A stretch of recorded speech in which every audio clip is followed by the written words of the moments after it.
예, 2교시 강의 시작하겠습니다. 이제 결과적 가중법으로 갈 텐데요. 결과적 가중법. 뭐 쟁점이 많긴 한데, 어떤 위주로 볼지 한번 봅시다.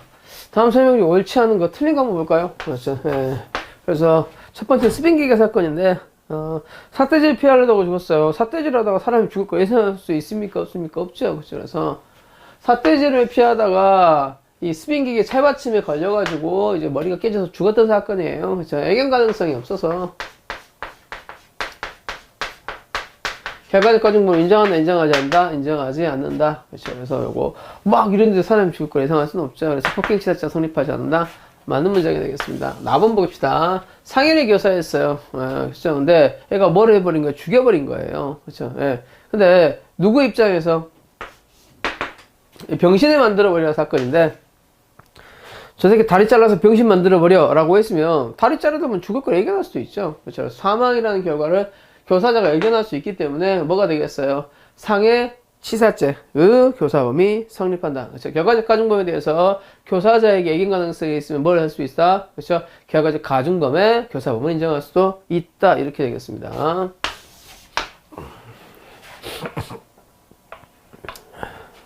그 다음에 답은 친구를 살해하려고 친구가 살고 있는 집에 방화를 했어요. 그렇죠. 현주 건조물 방화를 했네요. 그렇죠.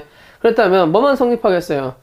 현주 건조물 방화 치사죄만 성립하죠. 부진정 결과적 가중범은 그렇죠. 부진정 결과적 가중범이 고의범보다 크다면 그렇죠. 뭐만 성립한다? 부진정 결과적 가중범만 성립하지만 부진정 결과적 가중범보다 고의범이 더 크다면 뭐가 된다? 요거는 두 개 다가 인정되고 두 개가 상상적 경합이 된다고 말씀을 드렸습니다. 그래서 부진정 결과적 가중범보다 고의범이 큰 경우는 딱 두 개예요. 그렇죠? 뭐 존속살해, 현건망치사와 존속살해,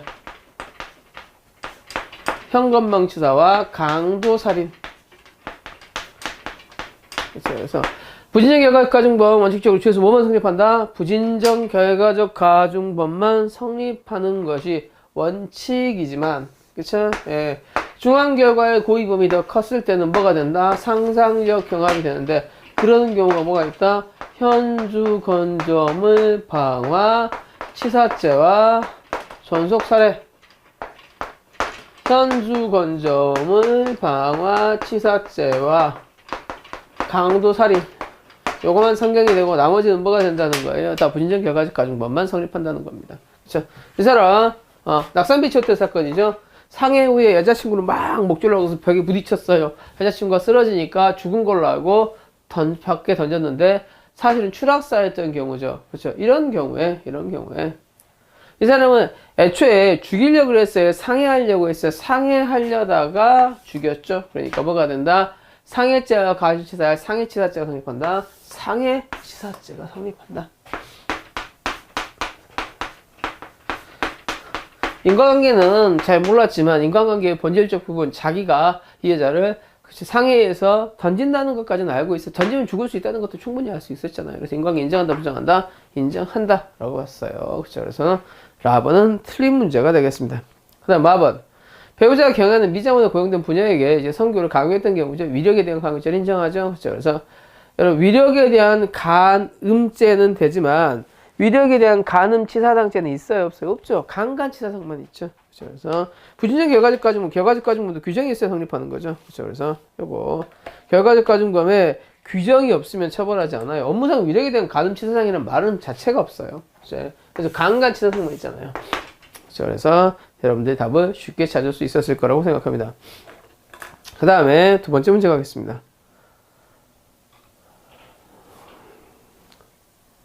결과적 가중범에 대한 설명 중 가장 옳은 것은 봅시다. 강도의 공범자 중 1인이 강도 기회에 그렇죠.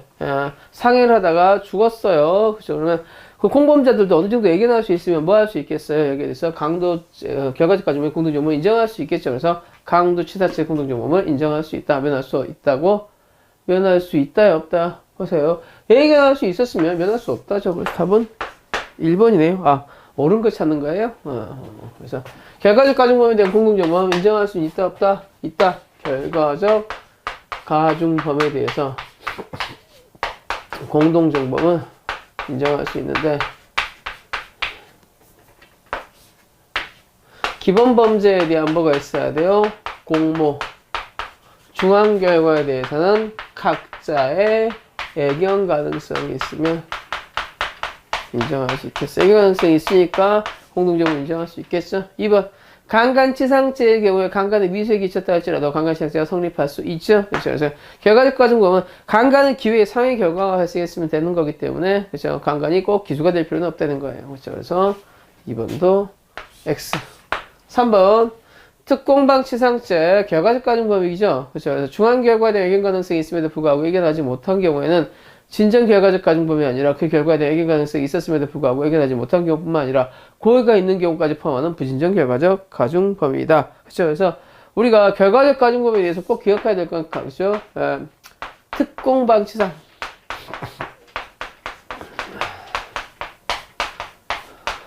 그렇죠. 그다음에 현건방 치사상. 각종 중자에 들어간 범죄들 중에서 뭘 제외하고는요? 중체포 감금죄를 제외하고는 중체포 감금죄는 결합범이니까 이제 뭐 중상해죄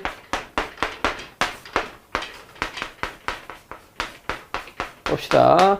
부진적 결과적 가중범 특공방 치상 현건방 치사상 그래서 이게 주로 문제가 되고 그 다음에 중자 들어간 범죄들은 다 결과적 부진적 결과적 가중범이라고 그랬습니다. 일단 중체포 감금죄는 부진정 결과적 가중범이다. 아니면 고의범이다. 고의범이다. 그러니까 중상해죄 같은 경우에는 그치? 상해의 고의로 생명의 위험, 상해를 하다 보니까 생명의 위험이 발생한 건데 이거는 부진정 결과적 가중범일 수 있어요. 중자 들어간 대부분 범죄는. 하지만 중체포 감금죄는 결과적 가중범이에요? 아니면 결합범입니까? 결합범입니다. 그치? 중한 결과에 대해서 과실이야 고의야 고의죠. 체포한 상태에서 가혹행위를 하는 거니까 중체포 감금죄는. 그래서 중체포 감금죄는 결과적 가중범이 아니라고 말씀을 드렸습니다. 부진정 결과적 가중범은 중한 결과에 대해서 과실 플러스 고의죠. 그렇죠. 그래서 과실로 양이한 경우에만 성립한다. 이건 틀린 문장이 되겠습니다. 그렇죠. 그 다음에 결과적 가중범에 대해서 가장 옳지 않는 것은 어떤 걸 볼까요? 그거 다 볼까요? 진정 결과적 가중범 기본 범죄는 고의, 중한 결과는 과실. 이건 맞는 문장이죠. 부진정 결과적 가중범 기본 범죄는 중한 결과를 고의 또는 과실이죠. 그래서 과실로 야기한 경우뿐만 아니라 고의로 야기한 경우도 포함한다. 맞는 문장이죠. 사람은 살해할 목적으로 현주건적으로 방화했어요. 그렇죠. 그래서 중한 결과는 살인에 대한 고의가 있는데 현주건적으로 방화한 경우 현건방치사상, 그렇죠. 현건방치사, 그렇죠. 부진정 결과까지 뭘 처벌한다 그랬어요. 그다음 4번. 대부분의 범죄는 다 뭐가 된다? 부진정 결과적 가중범만 성립한다 그랬죠. 그래서 공무원에 대해서 위험한 물건으로 상해를 가한 경우에는 특공방치상죄가 성립할 거예요. 여기에 대해서 별도 복잡법은 성립한다, 성립하지 않는다? 성립하지 않는다. 그렇죠? 상상적 경합이 되는 거 두 가지 현건방치사와 존속살해, 현건방치사와 강도살인을 제외하고는 뭐가 된다? 흡수관계가 된다고 말씀을 드렸습니다. 그 다음에 결과적 가중범에 대해서 가장 옳지 않는 것을 한번 볼까요? 1번. 교통방해 치사상입니다. 교통방해 치사상도 그렇죠. 그래서 요거 교통방해의 결과나 피해자의 제3자의 과실 등 다른 사실이 개재한 경우에도 상당 인과관계로 인정할 수 있다. 상당 인과관계 넓게 인정한다고 그랬어요. 그렇죠. 그래서 피해자의 행위나 제3자의 행위가 개입됐다 할지라도 할 수 있다. 그렇죠. 맞는 문장이 되겠습니다. 2번. 그렇죠. 결과적 가중범, 기본 범죄가 미수가 됐다 할지라도 결과가 발생한 경우에는 결과적 가중범의 기수범에 해당한다. 그렇죠. 강간이 미수가 됐다 할지라도 상해 결과가 발생하면 뭐가 된다? 강간, 치상의 기수가 된다. 3번.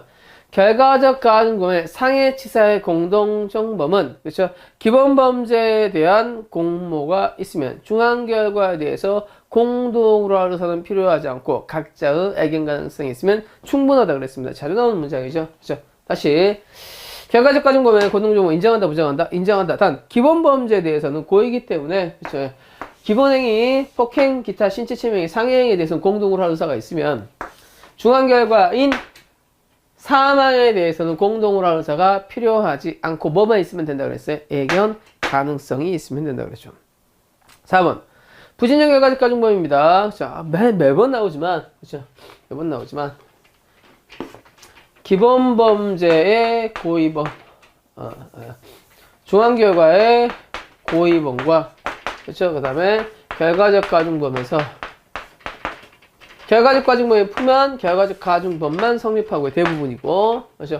중앙결과의 고의범위가 더 크면 뭐가 된다? 상상적 경합이 된다고 그랬어요. 이거 상상적 경합이 되는 거 뭐? 현건방치사와 존속살인, 현건방치사와 강도살인이라고 그랬어요. 봅시다. 부진적 결과적 가중법에서 고의로 중앙결과를 발생케 하는 행위가 별도 구성 요건에 해당하는 경우, 그의 고의범에 대한 결과적 가중범의 정한 형보다 더 무겁게 처벌하는 규정이 없는 경우에, 한번 읽어봅시다. 고의범에 대해서 결과적 가중범의 정한 형보다 더 무겁게 처벌하는 규정이 있는 경우면 뭐가 되겠어요? 상상적 경합이 되는데 없는 경우죠. 그렇죠? 그럼 뭐가 더 크다는 거예요? 고의범이 더 중하게 처벌하는 규정이 없다 그랬으니까 결과적 가중범이 더 크다는 얘기죠. 그렇죠? 그러면 뭐만 된다? 결과적 가중범만 성립한다. 상경이 된다가 틀린 문장이죠. 요 국어 문제 때문에 되게 많이 틀립니다. 그래서 이 국어 문제를 좀 더 유의해서 보시기 바랍니다. 그렇죠?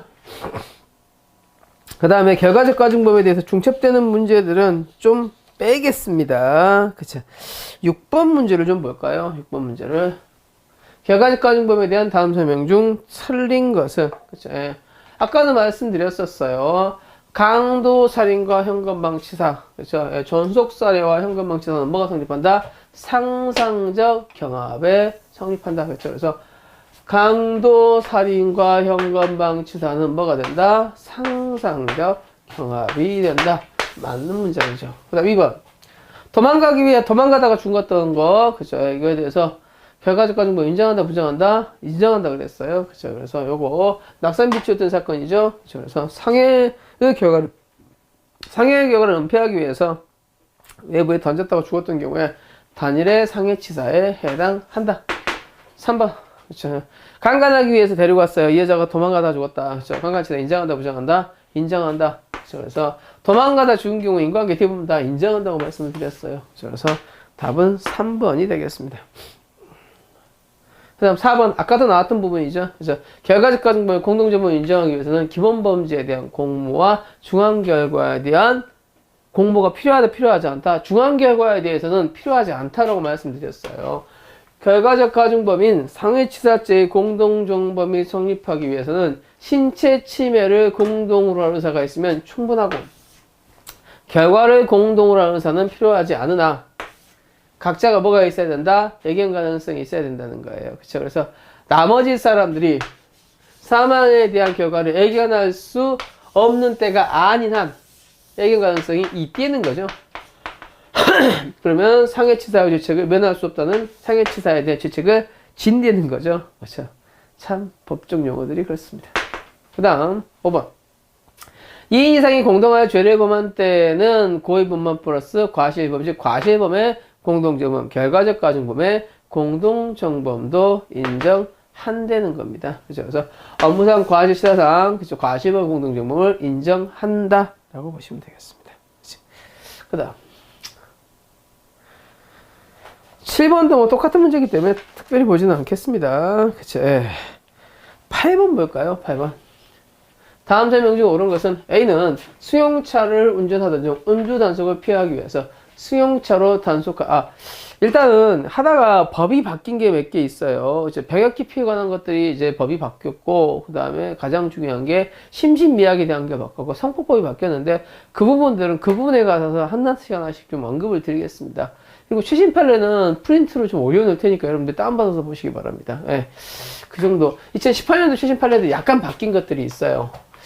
특히 성폭법은 애매하게 바뀌어서 어떻게 시험에 나올지는 좀 모르겠는데, 그 부분은 이제 그 부분 가서 법은 이렇고요, 판례는 이렇다라고 좀 설명을 좀 드리겠습니다. 예, 예. 다음 설명 중 옳은 것은 특히 2018년도 지금 12월달, 11월달에 굉장히 많이 바뀌었죠. 그렇죠. 가장 대표적인 게 심신미약에 관한 건데, 그 부분도 좀 설명을 드리겠습니다. 다음 기술 중 옳은 거를 봅시다. A는 승용차를 운전하던 중 음주 단속을 피하기 위해서 승용차로 단속 경찰관 들이받았고, 그로 인해서 경찰관이 상해를 입었어요. 이 경우 A의 행위는 폭처법의 특공방치상을 성립하고, 요거 폭처법과 특공방치상 뭐만 성립한다? 특공방치상만 성립한다 그랬죠. 그래서 상상의 경합이 아니라고 몇 번 말씀을 드렸습니다. 이것도 쉽게 찍으셨어야 되는 거고. 그 다음 2번. 음주 상태에서 택시를 타서 상해를 이었어요. 그렇죠? 위험운전 치사상과 음주운전은, 그쵸? 이거는 상경으로 보는 거예요. 실경으로 보는 거예요. 실경으로 봅니다. 그쵸? 그래서 이거를 꼭 기억하시면 되겠습니다. 그러니까, 음주운전으로 인해서 위험운전 치사상 결과가 발생했다 할지라도 이걸 중하게 처벌하고 싶기 때문에 판례는 이걸 뭐로 봅니까? 이거 실경으로 봅니다. 그렇죠? 그래서 요거 나번 흡수한다, 흡수되지 않는다, 흡수되지 않는다. 그렇죠? 마찬가지 무면허 운전하고 위험운전 치사상도 마찬가지 상경이에요, 실경입니까? 실경입니다. 그렇죠? 무면허 운전과 위험운전 치사상.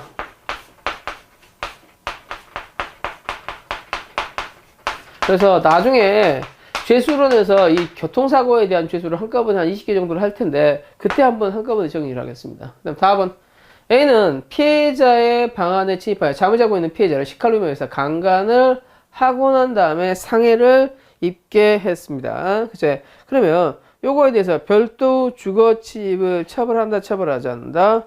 요거 답은 처벌하지 않는다예요. 그죠?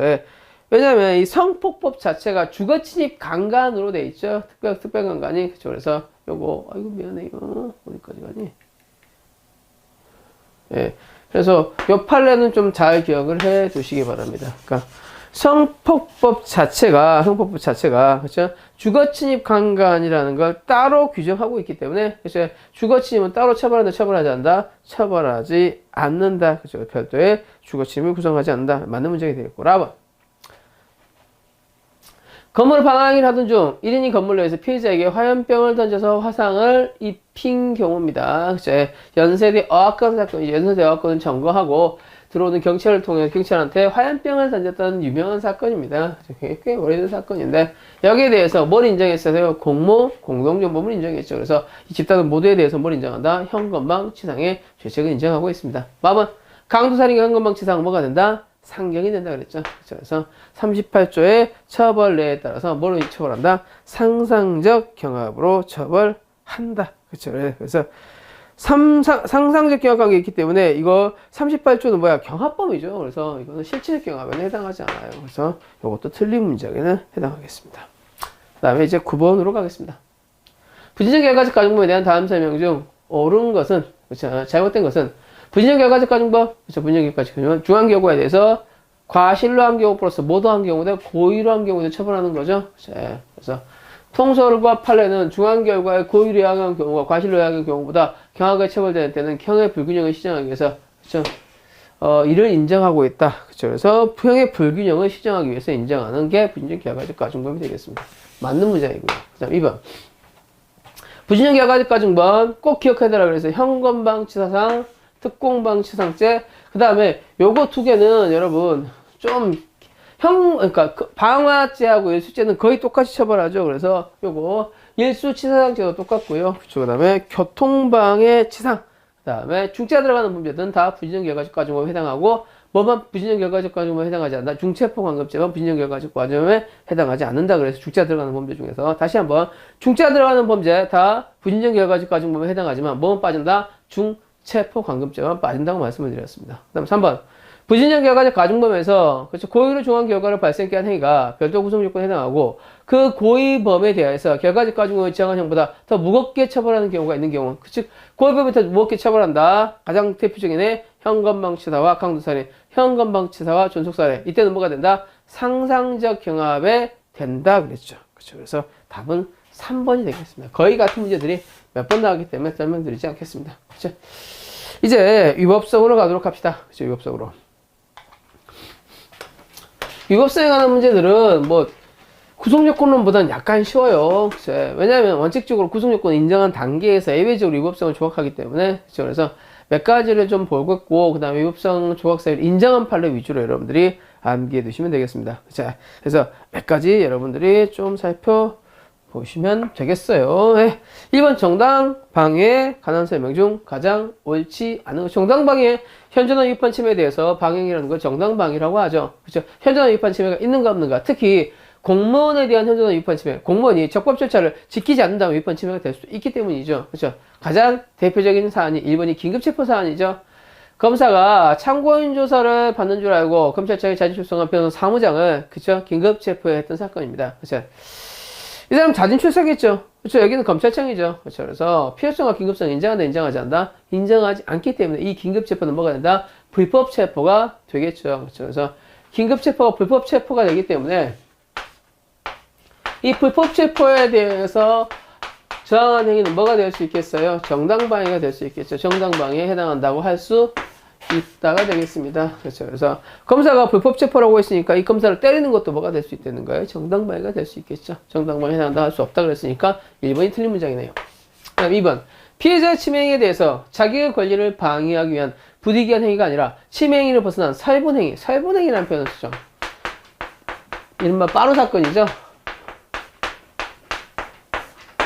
자, 자기의 권리를 방해하기 위한 게 아니라 분풀이 하기 위해서 이제 사람을 때리는 것은 이건 정당방위에 해당한다고 볼 수 없다. 이렇게 되겠죠. 그 다음에 3번. 경찰관의 현행범 체포행위가 적법한 공무집행을 벗어나 불법하게 체포한 것으로 볼 수밖에 없다면 경찰관이 불법 체포를 했네요. 그렇죠. 그러면 이 불법 체포에 저항하는 것은 정당방위에 해당한다. 맞는 문장이 되겠죠. 그 다음에 4번. 방해 의사는 유일한 동기일 필요는 없어요. 예, 상대방의 약간의 분풀이가 있지만 현존의 위법은 침해를 이제 주도한 종기가 정당방위 의사가 있다면 정당방위를 인정할 수 있다. 그렇게 되겠죠. 어려운 문제들은 아니었습니다. 그렇죠. 그 다음 정당방위에 대해서 가장 옳지 않는 건 뭐 쉬운 문제니 간단하게 봅시다. 정당방위 현존하는 위법한 침해에 대해서 방위행위를 해야 되는 거죠. 그렇죠. 그래서 현존하는 위법한 침해해야 돼요. 따라서 과거 침해뿐만 아니라 장래의 침해를 보호하기 위해서 아니에요. 과거나 장래의 침해는 뭘로 의해서 보호해야겠어요? 법질서에 호소해야죠. 그래서 현존하는 위법한 침해가 있는데 법질서에 호소할 수 없을 때 내가 어쩔 수 없이 하는 게 정당방위지, 과거 침해에 대해서 앞으로 당할 침해에 대해서는 법질서에 호소해서 법적인 절차에 따라서 보호하는 게 맞겠습니다. 그렇죠. 그래서 답은 1번이에요.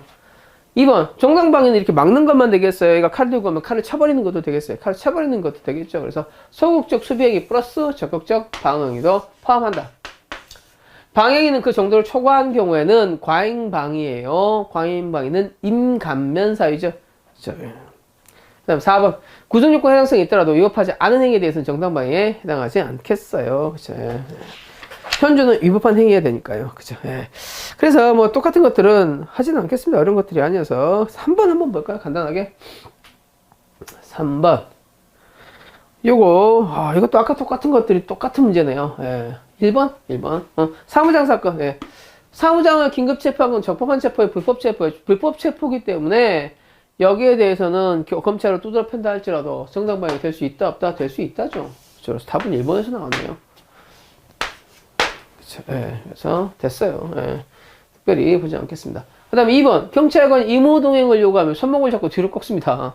임무동행이야. 순수한 자발적인 의사야 되는데 손목을 잡고 뒤로 꺾는다는 것은 임무동행이라는 거예요. 불법체포라는 거예요. 불법체포죠. 그렇죠. 그래서 불법체포에 대해서 다투는 것은 정당방위에 해당하겠죠. 3번. 확성장치 사용, 연설의 개최, 새벽 내리 운동 등 선거운동 기간 전 집회 개최 방법으로 낙선운동을 하는 거예요. 낙선운동. 그렇죠. 낙선운동은 법이 정한 선거운동이 아니죠. 선거운동의 엄격한 법정성에 대해서 반하기 때문에 이거는 정당위로 볼 수 있겠습니다. 4번. 우리가 이제 노동행위를 노동운동을 하는데, 그렇죠. 여기에 대해서 누구에 대해서 해야겠어요? 사용자에 대해서 해야겠죠. 쟁행위를. 그렇죠. 그래서 그게 아니구나. 미안합니다. 건물의 소유자라고 주장하는 피고인과 그것을 점유 관리하고 있는 피해자의 건물의 소유권에서 분쟁이 계속되고 있는 상황입니다. 그렇죠. 이 건물에 대해서 서로 간에 뭐라고 주장하고 있는 거예요? 내 거야, 내 거라고 주장하고 있는 거예요. 그렇죠. 피고인이 그 건물에 침입하는 것은 법적인 절차를 거치지 않고 본인이 사적인 절차에 의해서 하는 것은 정당하게 될 수 있다, 없다? 없다. 이렇게 되겠습니다. 그 다음에 4번 보겠습니다. 정당방위에 관한 설명으로 가장 옳지 않은 것은, 그쵸, 요거. 되게 비슷비슷한 사안들은 간단하게 1번 계속 봤던 사안들이죠. 예. 저 체포행위가 불법이다. 그럼 불법 체포에 대해서 대항하는 건 뭐가 될 수 있다? 정당방위가 될 수 있다라는 겁니다. 1번. 2번. 2번은 싸움에 가는 건데, 대한민국은 싸움에 대해 정당방위 인정한다, 인정하지 않는다? 인정하지 않아요. 가해자 행위가 피해자의 부당한 공격을 방해하기 위한 것이라기보다는 방위 행위가 아니라는 거지. 그렇죠? 서로 막 싸우다가 네가 나 때렸어? 내가 나도 때릴 거야 라고 하는 거. 이건 정당방위의 싸움이에요. 싸움이죠. 그렇죠? 그 행위는 방행위와 동시에 공격행위 성격을 가지므로 이 싸움은 정당방위나 과잉방위라고 볼 수 없는 게 원칙입니다. 그 다음에 3번.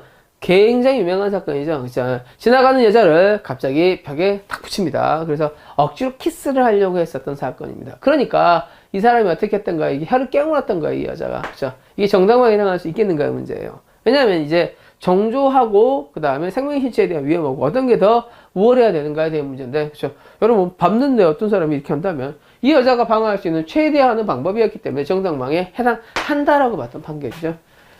굉장히 오래된 판결인데 끊임없이 시험에 나오고 있습니다. 그쵸? 그래서 요거 정당방위 인정하다 부정하다 인정한답니다. 그쵸? 예. 그래서 답은 3번 보시고 4번은 좀 부당하죠? 부당한 판례이기 때문에 시험에서 잘 나옵니다. 4번 어디에 있나요? 4번 여기 있죠. 굉장히 유명한 판례죠. 이것도 그쵸? 이해가 되지 않는 판례이기 때문에 더 잘 나와요. 이혼 소송 중인데 이제 별거하고 있었어요. 예, 근데 이 여자 집에 찾아와서 남편이 이제 가위로 이 여자를 이제 위협해서 이제 성행위를 했던 사건입니다. 일단 부부간에 대한 강간죄는 이제는 인정이 됩니다. 그렇죠? 예, 그거는 판례가 이제 바뀌었어요. 부부간에 대한 강간죄는 인정해요. 근데 이거에 대해서 이제 이 여자가 이제 이 남편을 죽였던 사건이에요. 계속해서 이혼 소송 중인데 이 남편이 찾아와서 뭐 합니까? 성행위를 요구하고 성행위를 하고 실제로 강간행위를 하고 갑니다. 그러니까 이 여자가 미리 뭘 준비했다가 그렇죠. 칼을 준비했다가 이 칼로 남편을 죽였던 사건이죠. 그렇죠. 남편이 가해로 폭행하고 변태적 성행위를 강요하는데 겪고나요 차가 칼로 남편을 복부에 찔러서 사망케 일으키게 한 사건이에요. 남편의 행위는 지금은 판례에 있어서는 강간죄가 될 가능성이 굉장히 높습니다. 하지만 이 여자는 법질서에 호소할 수 있는데 사적인 구제라는 건 허용했다 허용하지 않았다 허용하지 않았어요. 그리고 그때 당시에는 부부간의 강간죄가 인정되지 않았을 적의 판례입니다. 그렇죠? 그래서 요거 이 판례 그럼에도 불구하고 시험에 계속 나옵니다. 그렇죠? 그래서 판례는 정당방위를 좁게 인정하는 거에 대해서 비판하는 어조로 나오죠. 그렇죠? 그래서 정당방위나 과잉방위에 해당하지 않는다 이렇게 보겠습니다. 그 다음에 문제 6번 봅시다. 정당방위 똑같은 문제니까 보지 않겠습니다. 네.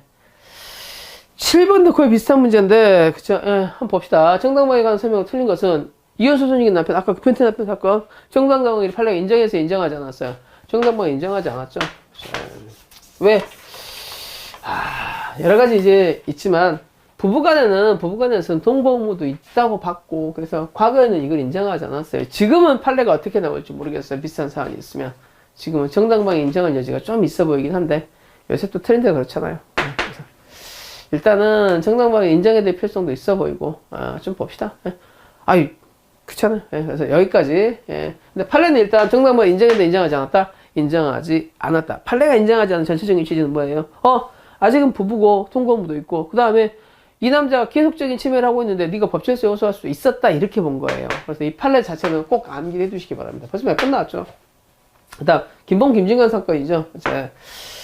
이제 의붓아버지한테 계속적인 강간을 당해온 여자애가 그쵸? 예, 아빠를 의붓아버지를 죽였죠. 그쵸? 그래서 뭘로 위장했던 사건이에요? 강도로 위장했던 사건입니다. 그쵸? 근데 나중에 이게 밝혀졌던 사건인데 자세한 내용은 여러분들 더 잘 아실 거고 정당방위 인정했어요, 부정했어요? 부정했습니다. 예.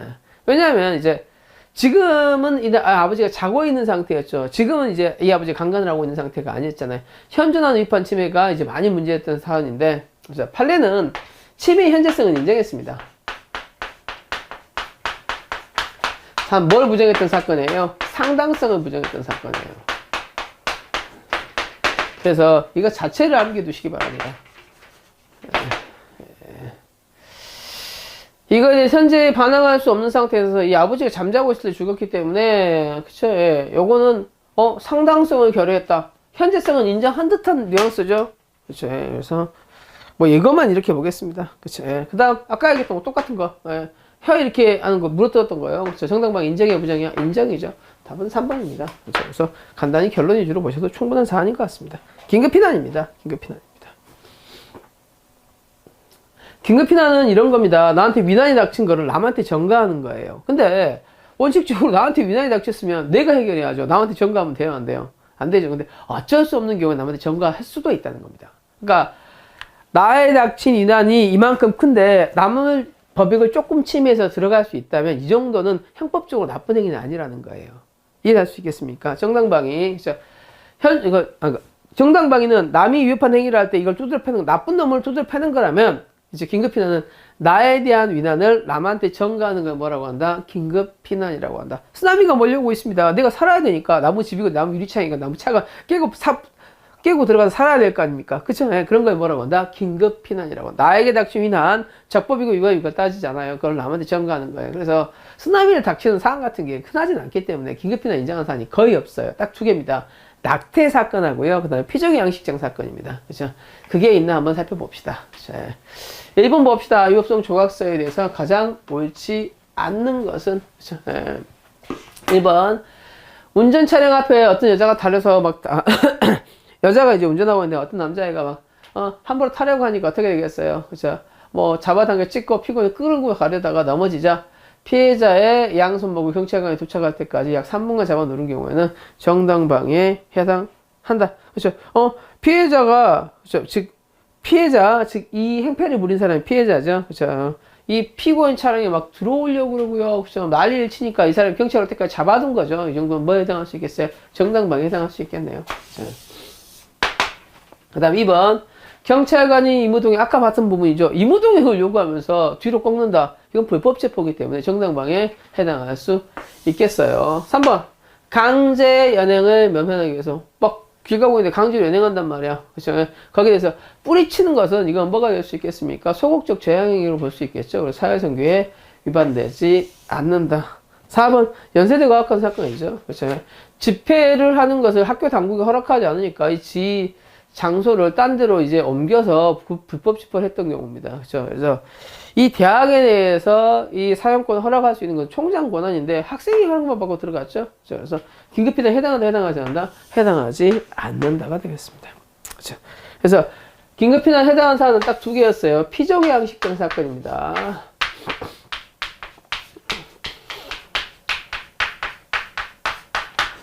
그렇죠. 예, 제가 긴급피난 인정사안 이렇게 적어놓을까요?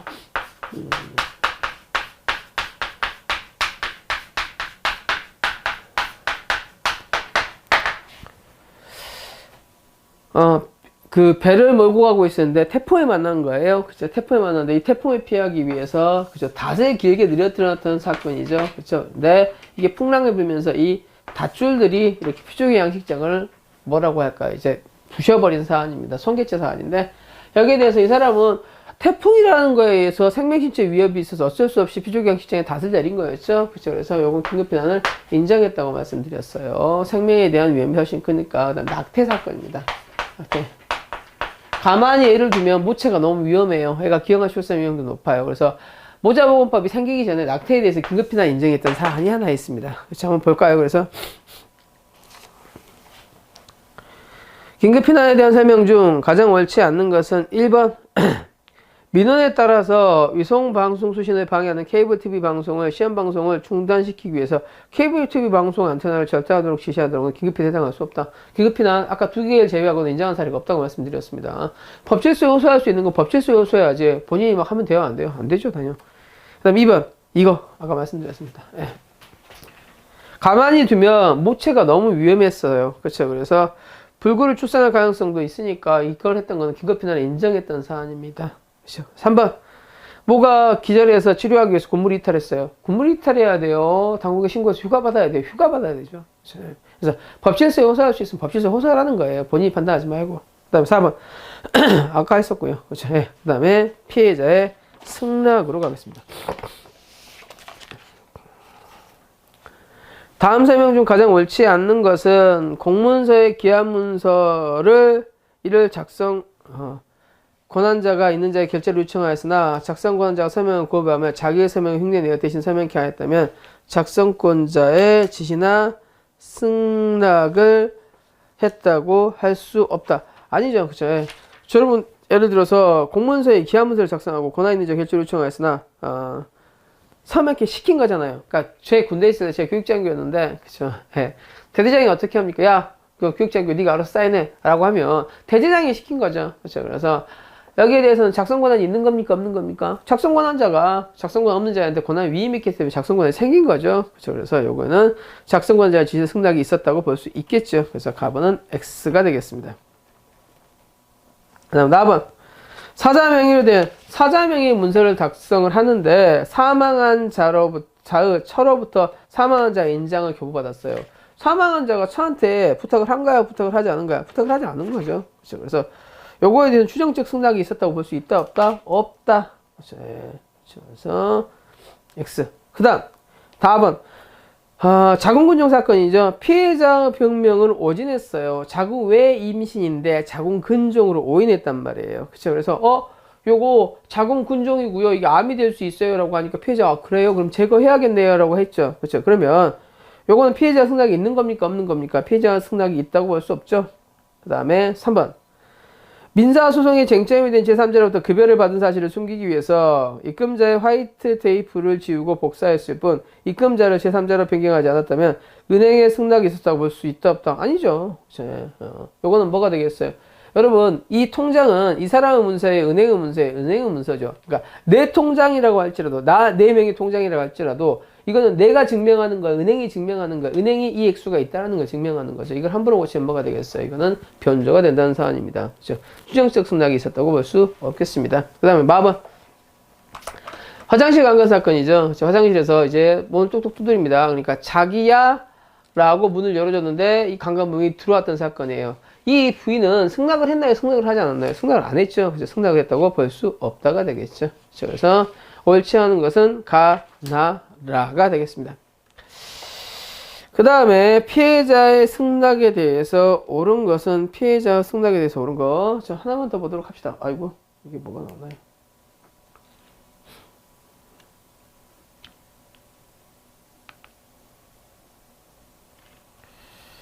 잠깐만요.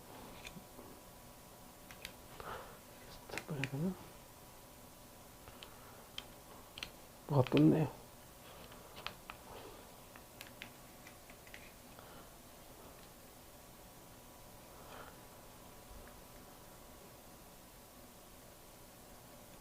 죄송합니다. 찾아서 다시 할게요.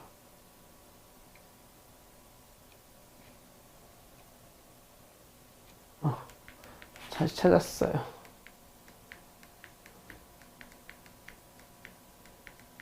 네, 여기.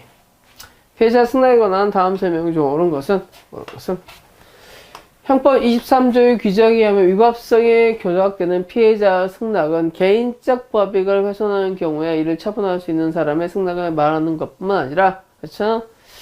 도덕적, 윤리적으로 사회상규에 반하는 것이 아니어야 한다. 그쵸? 예. 맞는 문장이죠. 그러니까 승낙이라는 거 예를 들어서 이런 것들이에요. 가장 대표적인 게 보험 사기 상해 사건이라든지 아니면 군을 면제받기 위해서 이제 상해 승낙을 했던 경우죠. 그래서 상해 피해자 승낙이라는 것은 피해자 승낙 자체가 위법성을 조각하기 위해서 법질 전체 입장에서 허용할 수 있어야겠죠. 그래서 사회 상규에 의해서 반하는 것이 아니어야 한다.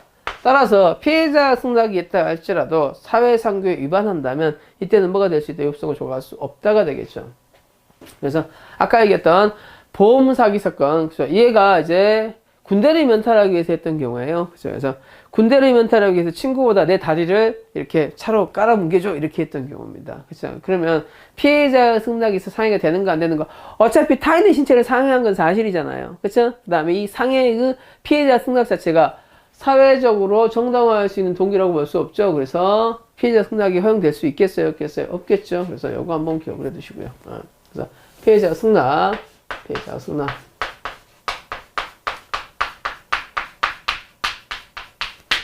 피해자 승낙이 이제 위법성을 조각하죠. 위법성을 조각하기 위해서는 처분할 수 있는 자의 피해자의 승낙이 있어야 되고 그 다음에 사회 상규에 합치해야 된다. 이 정도 기억을 해 두시기 바랍니다. 자, 따라서 2번 피해자와 공모하여 교통사고를 가정하여 보험금을 편취할 목적으로 상해를 가하였다면 그쵸? 피해자의 승낙은 있었지만 뭐가 없는 거예요? 사회 상규에 합치하지 않으니까 위법성이 조각된다, 조각되지 않는다, 조각되지 않는다가 되겠죠. 3번 작성 권한이 없는 자가 타인의 명의를 모용하여 사문서를 작성할 당시에 명의자의 현실적인 승낙이 없었다 할지라도, 그렇죠? 추정적 승낙이 허용될 수 있다면 문서 위조 변조죄가 성립하지 않는다라는 거죠. 종주문서 사건이죠. 그렇죠? 원칙적으로 작성 권한이 있어야지 작성 권한 없는 자가 그렇죠? 뭐 성명 모형하면 문서 위조죄, 그렇죠? 그다음에 문서를 바꾸면 문서 변조죄가 된다고 말씀을 드렸습니다. 나중에 드릴 거예요. 그렇죠? 근데 이 사람한테 이런 것들이 대체적으로 맡겨져 있다면 이 사람이 하는 것은 작성 권한이 있는 것으로 보여지는 있다는 거예요. 그렇죠? 그래서 추정적 승낙을 인정하는 종중회의록 사건이 딱 하나 있습니다. 그거를 이제 나중에 여러분들이 보시게 될 겁니다. 종중회의록 사건이에요. 그래서 종중회의록 사건에서 추정적 승낙을 인정한 사례가 딱 하나 있습니다. 그 정도는 기억을 하시고요. 문서채 때 하겠습니다. 그 다음 4번. 의사진단서 과하고 있고, 아까 얘기했던 자궁근정 사건이죠. 그렇죠. 이 사람이 그러니까 자궁 외 임신을 자궁 근종으로 오인했던 사건이에요. 그렇죠. 그래서 오인하고 이 사람 뭐라고 그러고 이 다음에 자궁을 적출했습니다. 적출했습니까?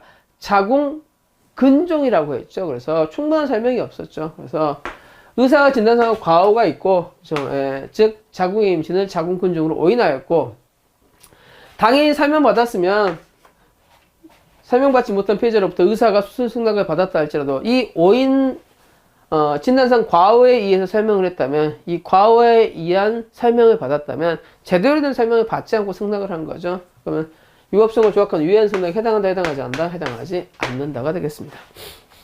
이제 77페이지로 가겠습니다.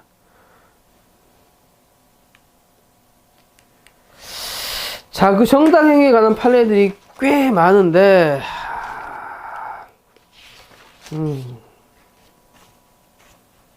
몇 개만 좀 합시다. 예. 쟁행에 관한 부분들이 되게 많이 나오게 되는데, 몇 개만 하겠습니다. 쟁행에 대해서. 예. 쟁의행위가 인정되기 위해서는 근로조건에 있어야 되고요. 그 절차를 노동쟁의법에 관한 절차들을 준수했어야 되고요. 그 다음에 방법이 폭력적인 방법이면 되지 않는다라고 말씀을 드렸습니다. 쟁의행위로 사용자의 사무실 40평 중에 그렇죠? 15평가량의 공간을 점거했다면 사용자로 하여금 임원회 및 음식점 등에서 개최하게 할 때면 정당행위에 해당하지 않는다. 왜냐면 요거는 아예 병전적 증거예요? 아니면 독점적 증거예요? 이건 병적적 증거죠. 40평 중에서 10여 평 가량을 점거했지만 나머지 25평이 남아있죠. 그렇죠. 그래서 요거 독점적 증거라고 볼 수 없고요. 그렇죠. 음식점을 개최하게 했다 그래서 요거 가지고는 이제 허용되는 쟁행에 포함될 수 있다는 거예요. 그렇죠. 그래서 정당에 해당한다죠. 1번이 X입니다. 그렇죠. 독점적 증거는 쟁의행위로서는 허용되지 않으나 병정적 증거는 허용되는데 이거는 독점적 증거 사건이냐 병정적 증거 사건이냐 병존적 증거 사건이죠.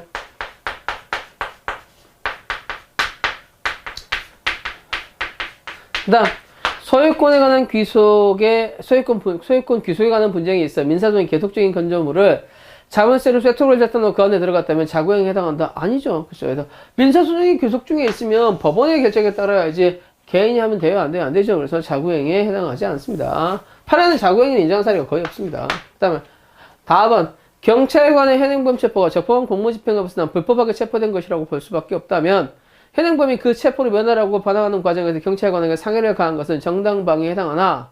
그렇죠? 예. 현행범을 불법하게 체포하는 경우에 항의하면서 제3자가 경찰관에 상해를 가하였다면 정당방위에 해당할 수 있죠. 그렇죠? 그래서 정당방위는 당의 사람만 할 수 있는 게 아니라 제3자도 할 수 있기 때문에 제3자에 의한 정당방위도 인정한다, 인정하지 않는다, 인정한다 이렇게 보시면 되겠습니다.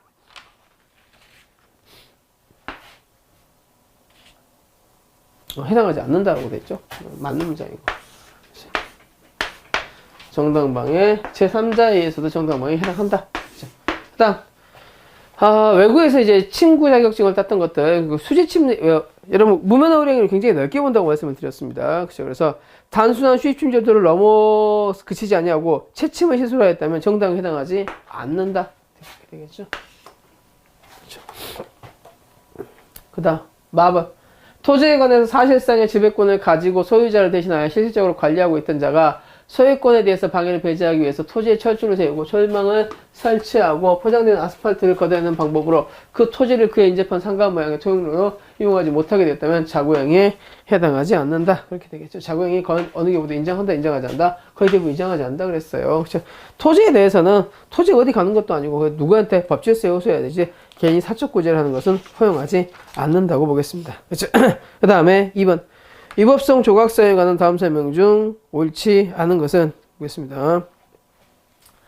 겉으로 싸움을 하는 것처럼 보이더라도, 그렇죠? 한쪽 상대가 일방적으로 유입한 공격을 가하고 상대방 이런 공격을 자신을 방어하고 있다면, 이게 무슨 사건이에요? 장난콘도 사건이죠, 장난콘도.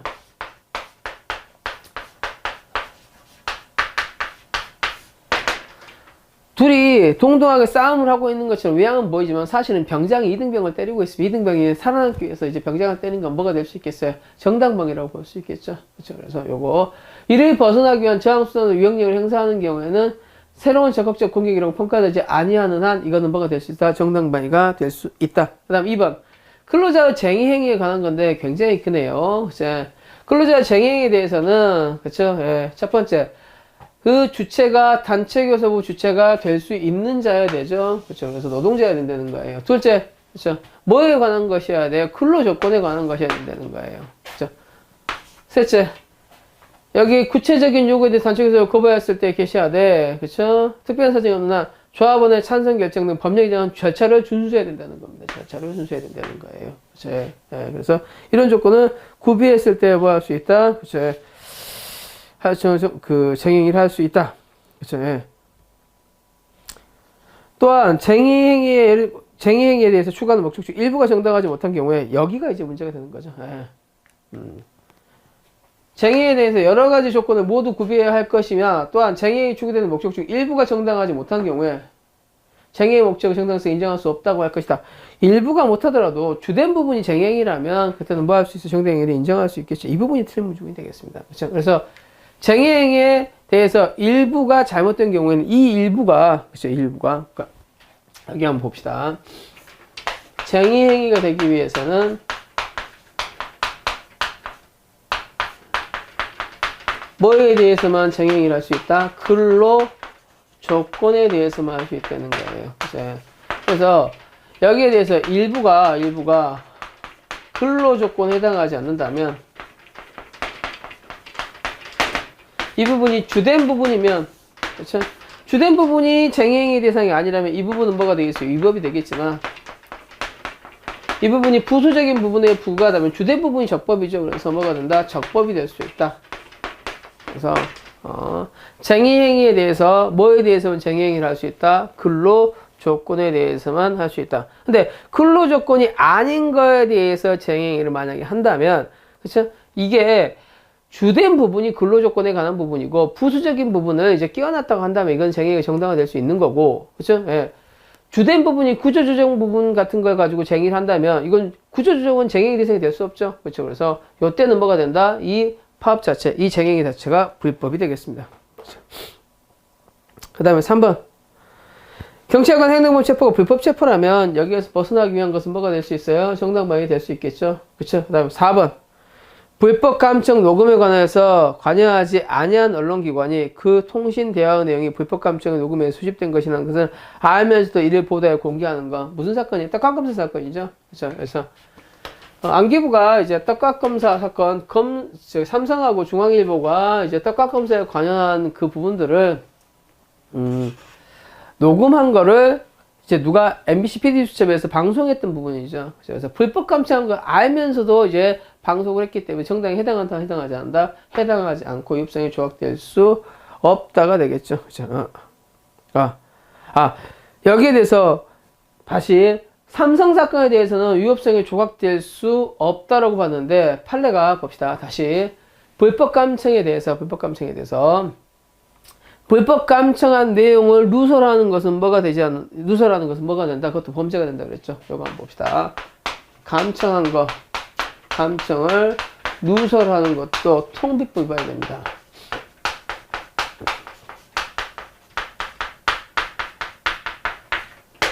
통비법 감청하는 것도 처벌하고요. 감청을 누설하는 것도 처벌해요. 그렇죠? 그래서 떡값검사 사건에 있어서 PD수첩이 이 안기부가 감청한 내용을 이제 누설했죠. 그렇죠? 그러면 누설죄로 이제 공소가 제기됐던 사건입니다. 여기에 대해서 근데 국민 알 권리를 위해서 이거를 보도한 것은 위법성이 조각되지 않나요? 라고 물어봤던 사건인데 이때 판례는 뭐라고 그랬냐면 공주소비였습니다. 공적 관심의 대상이고 예자가 주도적으로 하지 않았고 최소 침해의 원칙을 준수했고 비례성을 준수했다면 허용될 수는 있다는 거예요. 그렇죠? 그래서 떡강검사 사건인데 알면서 보도하여 공개하는 행위가 일정한 요건을 갖춘 경우, 이 요건을 갖춘 경우면 정당 행위로서 위법성이 조각될 수는 있다. 그러니까 될 수는 있다예요. 단 사안에서는 떡강검사 사건에서는 위법성을 조각했어요, 조각하진 않았어요. 그렇죠? 그래서 요거 두 개를 꼭 비교해서 보시기 바랍니다. 다시 한번. 그렇죠? 불법 감청했습니다. 불법 감청을 누설하는 건 뭐가 된다? 범죄가 된다. 그렇죠? 근데 언론기관이 이 내용을 알았는데 국민들이 알아야겠죠. 그렇죠? 대기업에서 그렇죠? 각 뭐 검사들한테 주기적으로 뇌물을 준 사건들도 국민들이 알아야 되니까 이거 방송했단 말이야. 그렇죠? 예. 이 방송한 걸 처벌할 수 있겠는가의 문제예요. 그렇죠? 여기에 대해서 판례는 뭐라고 그랬다? 야, 네 가지 요건을 갖춘다면 그래 이 방송을 허용할 수는 있어라고 했지만 판례는 이게 너무 오래된 일이기 때문에 공적 관심이 아니라고 봤어요. 그리고 주도적으로 하면 안 되지라고 했지. 그렇죠? 니네가 주도적이었잖아. 그렇죠? 그 다음에 이름에 노골적으로 다 밝혀버릴 최소 침해 원칙을 준수하지 않은 걸로 봤었어요. 그렇죠? 그래서 여기에 대해서 위법성을 조각하지 않아서 여러분 알다시피 피드수첩 담당자는 처벌됐던 경우입니다. 그렇죠? 그래서 여기까지 봤습니다. 좀 쉬었다가 나머지 부분 보도록 하겠습니다.